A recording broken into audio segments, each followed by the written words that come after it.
Now's our time. Those were the words one Jazz fan said while leaving the draft night watch party, and they've stayed with me ever since. You don't say something like that unless you've experienced years of disappointment, heartbreak, and waiting for a reason to believe again. Jazz Nation knows that feeling better than anyone. Over the last 4 seasons, Utah has lost 221 games, traded away its 2 biggest stars in the same offseason, and committed to a difficult rebuild in hopes of finding the next great era of Jazz basketball. Then, when opportunity finally came to land a franchise-changing talent, the lottery didn't go their way. After finishing the 2025 season with the worst record in franchise history, the Jazz ended up with only the 5th overall pick. For fans of the Delta Center, the struggle wasn't just about losing games. It was watching a team that was focused on the future rather than winning in the present. Even Lauri Markkanen, their best player, was taken out of close games in the 4th quarter because another loss was considered more valuable for the long-term plan than another win. That's why those 4 words, "now's our time," mean so much. They aren't just words of hope. They represent a fan base that has endured the lows, trusted the process, and finally believes brighter days are ahead. Have drawn widespread criticism for what many people see as just blatant tanking, benching stars. I think what Utah is doing right now is messing around with the integrity of the NBA. NBA's next sleeper. Analysts buy into potential. Fans believe this could finally be their breakthrough season. Everything down. Rudy Gobert was traded to Minnesota. Donovan Mitchell was sent to Cleveland. And in one offseason, Utah moved on from a 4-time Defensive Player of the Year and a 7-time All-Star, replacing them with drafted Jazz to fall to the bottom of the NBA. And for a while, that prediction looked accurate. Utah disappeared from the national losses piled up. Something important was developing. The biggest frustration wasn't just the losing. It was watching Lauri Markkanen, an all-star averaging nearly 27 points and 7 rebounds, spend his prime on a team that wasn't ready to compete. At 7 feet tall, Markkanen became one of the league's most unique offensive talents, capable of creating his own shot, stretching the floor, and defending multiple positions. On almost any contender, he would be viewed as a centerpiece. Instead, there were nights when Utah took him out of close games in the 4th quarter because another loss helped to rebuild more than another win. After years with Chicago, Cleveland, and Utah, Markkanen still hadn't played in a playoff game, but he was a championship contender. A great player surrounded by young talent usually becomes a play-in team at best and a lottery team at worst. The Jazz had already found their foundation. They just needed another star to build alongside him.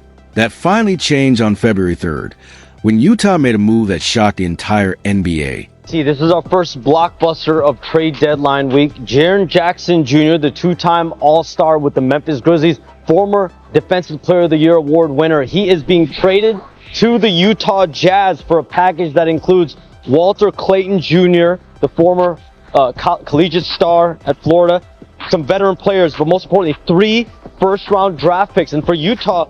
Then everything changed. The Utah Jazz made the move that signaled they were no longer just collecting assets. They were ready to start building something real. The franchise sent 3 future first-round picks to the Memphis Grizzlies for Jaren Jackson Jr., and that decision revealed exactly where Utah believes it is in its rebuild. Teams still searching for a direction don't make trades like that. You don't sacrifice that kind of draft capital unless you believe you're moving from rebuilding toward competing. And for anyone who hasn't followed Jackson's impact closely, this was a franchise-altering addition. Standing 6'10", Jackson is a 2-time All-Star and the 2023 Defensive Player of the Year. But his value comes from his rare combination of skills. He protects the rim like a traditional big, has the ability to stretch the floor with his 3-point shooting, and can defend in space by switching on to perimeter players. Before the trade, he was averaging 19.2 points, 5.8 rebounds, and 1.5 blocks per game after averaging 22.2 points the season before. Utah didn't just add another talented player.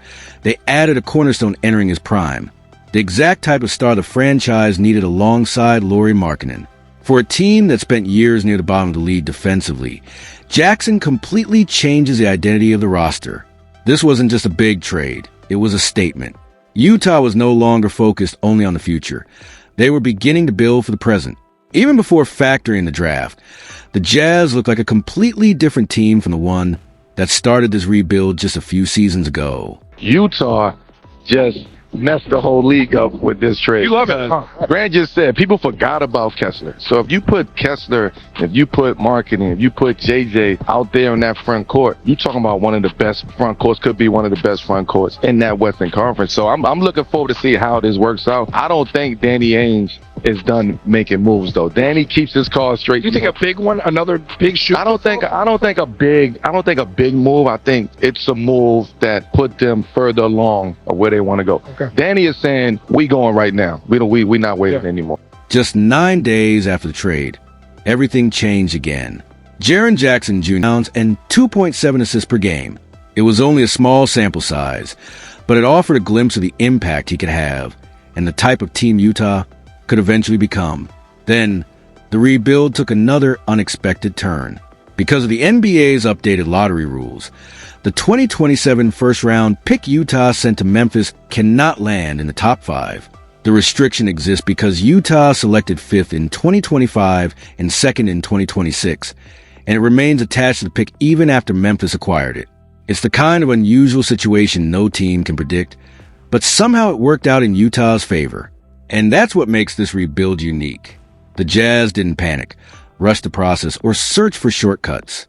They spent years building a foundation through draft assets, and now they're combining those resources with two things every successful rebuild requires: patience and player development. No player represents that better than Keontae George. Not long ago, George was coming off the bench behind rookie Isaiah Collier, struggling with efficiency, shooting below 40%, and trying to find consistency during his 3rd NBA season. Still, scouts saw the talent. Some believe his ceiling could resemble Jamal Murray, a dynamic guard capable of creating shots and taking over big moments, while others worried his outcome could look more like Mana Ellis, a gifted scorer whose efficiency could limit his impact on winning teams. The biggest question surrounding George was simple. Which version of himself would he become? His answer came through performance. George broke out as one of the NBA's most exciting young players, and in back-to-back matchups against Cade Cunningham and Victor Wembanyama last December, he looked like the best player on the floor. Over those 2 games, he averaged 29.5 points and 7 assists, including a game-winning floater over Jalen Duren in the final seconds against Detroit. Suddenly, the Jazz weren't just hoping their young players would develop. They were watching their own turn into a legitimate difference-maker. Jazz can win with a bucket. Keontae splits in the paint. Got it, Keontae! By the end of the season, Keontae George had rewritten every career high he had previously set